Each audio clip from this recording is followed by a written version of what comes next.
Hi everyone, my name is Bella Randall, and today I will be discussing the prefrontal cortex in individuals with psychopathy for my EDP 310 Understanding the Brain class at ASU. We will be looking at the structural and functional differences in this brain region, how these differences affect cognition and behavior, and especially why this is relevant to forensic psychology due to this being my major of choice.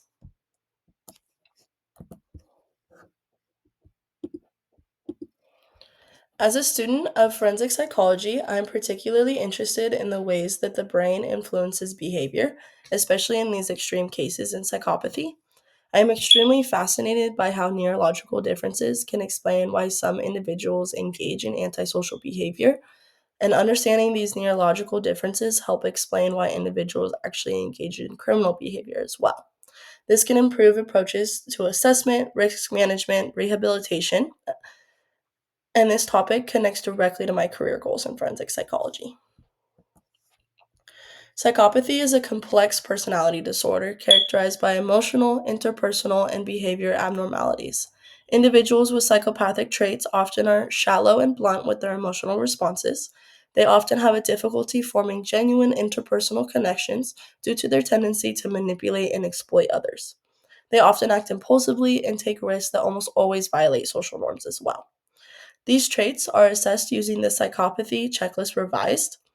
Now, while this is a rare disorder within the general population, it is more seen within the prison population, making a key focus for forensic psychology to understand criminal behavior. The prefrontal cortex is one of the most important brain regions involved in regulating behavior, emotion, and decision making.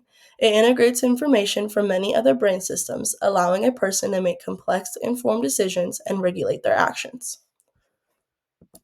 Research consistently shows that individuals with psychopathy have measurable structural abnormalities in several key areas of the prefrontal cortex.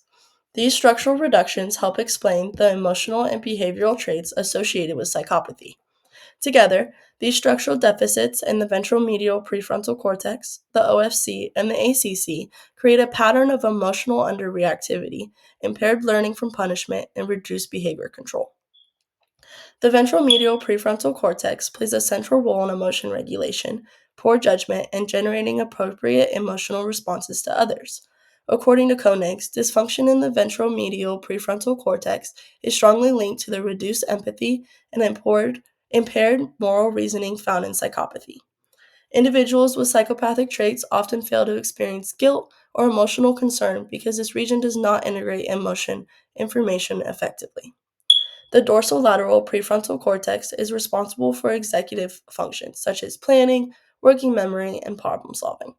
Koenig notes that while this region is not always structurally abnormal within psychopathy, its functioning can be disrupted when it fails to coordinate with emotional regions like the ventromedial prefrontal cortex. This contributes to poor long term planning and impulsive decision making. The lateral prefrontal cortex is highly involved in impulsive control and managing goal directed behavior.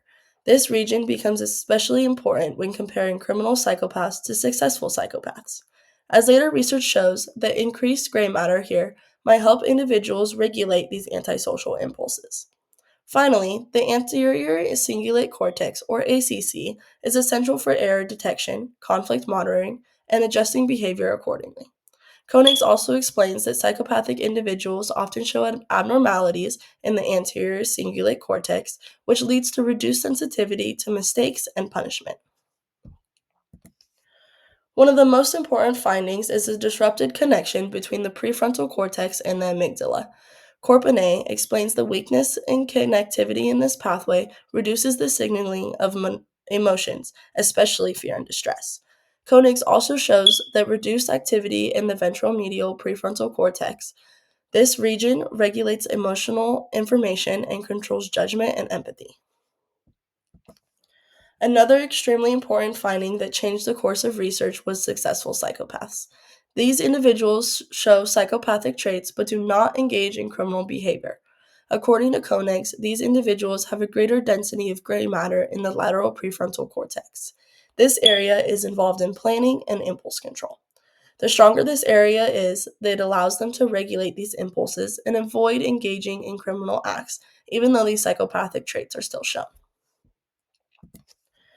Psychopathy affects how people process emotion and interact socially. Cornapay found that individuals with psychopathy have reduced moral decision making, causing them to rely on more logic than feelings. This leads to a lack of empathy shown, and insensitive behavior is often seen as well. Understanding the dysfunction found in the prefrontal cortex is extremely beneficial to forensic psychology. Not only does this explain why the criminal acts occur, but allows for early intervention to minimize any acts in the future. Koenig suggests that the lack of ability to learn from punishment highly affects recidivism rates.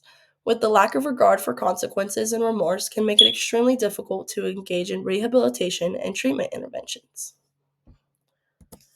Neurological research is extremely beneficial to forensic psychologists during evaluations to allow for the correct results and treatment methods to take place.